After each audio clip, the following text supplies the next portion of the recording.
Have you ever played What If? You know, the game where you sit around with friends and talk about the endless possibilities and options if something happened in the future or if some past event was changed.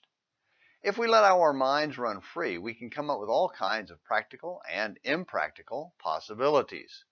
While no amount of game playing can change the past, we can think through various scenarios and come up with, even practice, better responses for future events.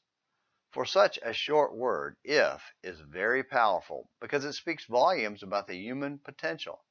And that's exactly how it's used in the Bible. A giant loudspeaker declaring the potential and obligation of the human being. It is a conditional word tying outcomes to actions. If is consistently used in the context of becoming God's people. When God got Israel to Sinai, he had already declared them to be his people. I have surely seen the affliction of my people who are in Egypt, and have given heed to their cry because of their taskmasters, for I am aware of their sufferings. Exodus 3, verse 7.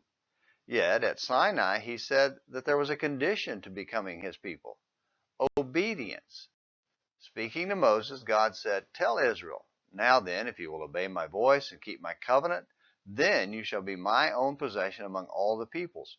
For all the earth is mine, and you shall be to me a kingdom of priests and a holy nation. These are the words that you shall speak to the sons of Israel." Exodus 19, verses 5 and 6. Well, let's return to the what if game. What would happen if they obeyed God's voice and kept his covenant? Well, they would be God's special people from among all the nations of the world, a kingdom of priests and a holy nation. See, their relationship was conditioned on obedience. Yes, it was a gift to people who didn't deserve it, but it was still conditional. Placing a condition on salvation never makes it a works and earn proposition. Rather, it gives us an opportunity to exercise faith and have fellowship with God. There are multiple times God speaks of the opportunity to become his people, and it is always conditional. In the New Testament, it is conditioned on the obedience of faith in Romans 1:5. So then, even though we're not under the system of law given at Sinai, there is still a condition we must meet in order to receive the gift of salvation in Jesus.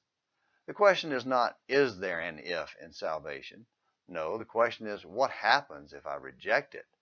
Well, those slaves who left Egypt failed to meet God's condition of faith and never got to enter the promised land. Judgment is waiting for those who refuse to meet his conditions. And ladies and gentlemen, that's not a game we want to play because we cannot win. Don't play games with God's commands. And don't forget to come back tomorrow for another Morning Minutes in the Bible.